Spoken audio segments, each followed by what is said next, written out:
Good evening, folks. You're welcome to another edition of Just Banter. If you're just joining us, we'll be having a very brilliant and interesting conversation with two cerebral men, astute politicians, both of them. Barrister KALOMA Mustafa to my immediate left, and KUNLE LAWAL, who is the executive director of the Electoral College. Before we went on a short break, we were talking about unity, disunity, issues that we have in Nigeria. Do we keep talking about issues or do we start addressing those issues?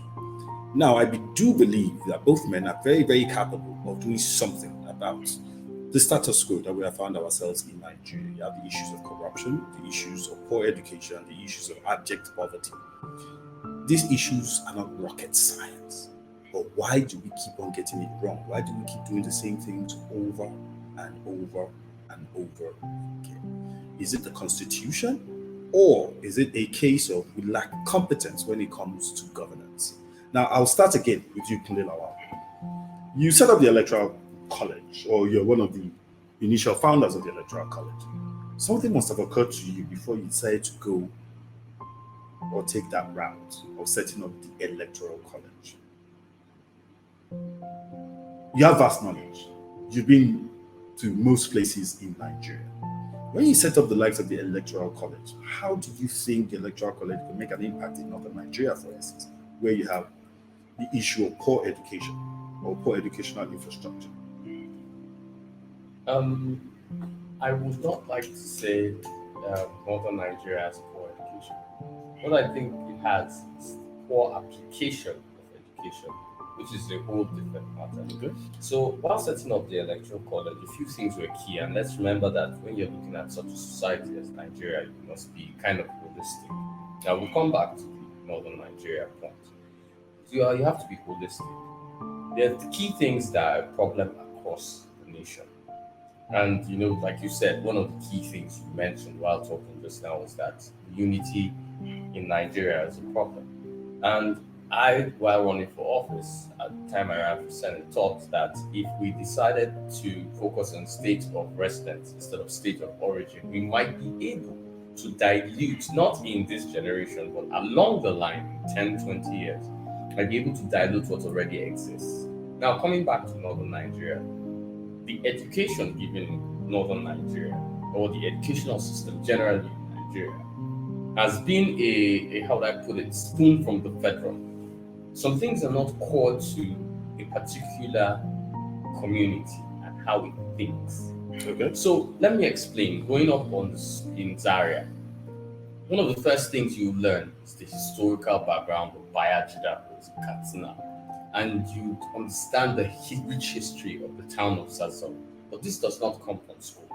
This actually comes from the normal oral history. Yes, oral history. Now, do you know where we have a problem? We've totally alienated that oral history and that education from our own educational system, which also affects our understanding of governance and policies, because we do not even yet understand the history. It's so simple that if you do not know where you come from, you cannot chart where you are exactly going to. We don't even have history in schools anymore. Yes, we don't, and that's another flaw. But looking at everything, these things affect governance. Because how would I know that one day, a long time ago, a governor of a particular state, I'll call the state, when he was asked about the mineral resources in the state, said it was Fanta and Coke, which you would find as a joke now. Of course, it's really a joke. But no, but I do believe he was just cracking a joke. Really, no, at he that was point. not. He was Really? No. Actually, he well, let me put this. He's a father to me, and I have had That's Sabo Bakenzo. exactly. I've had a few interactions with him, even as a child, and I have grown to respect his acumen and his knowledge and understanding of political and social reality to a more significant extent than even others that were lauded more for their own sophistication more than him, because it was very clear that he understood very clearly who his audience was. I'll give you a simple example. He had a practice when he was in Senate from 79 to 83 to come to Kano every 3 months and go to a place called Village with the locals and with the reporter and media people sitting down, and for him to give them an account of the actions that he's taking and the fight and the struggles that he's undertaking on their behalf in Lagos. Which is missing right now. Which is missing right now. And if you listen to him in his own native language, you can see that he understood very clearly what his responsibilities as a federal legislator was at that particular time.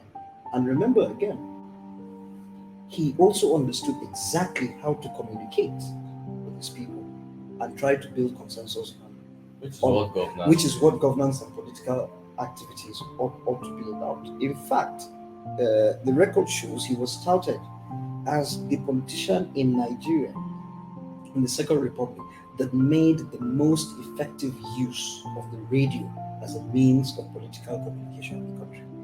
That is not somebody who is ignorant in any way. He understood the media.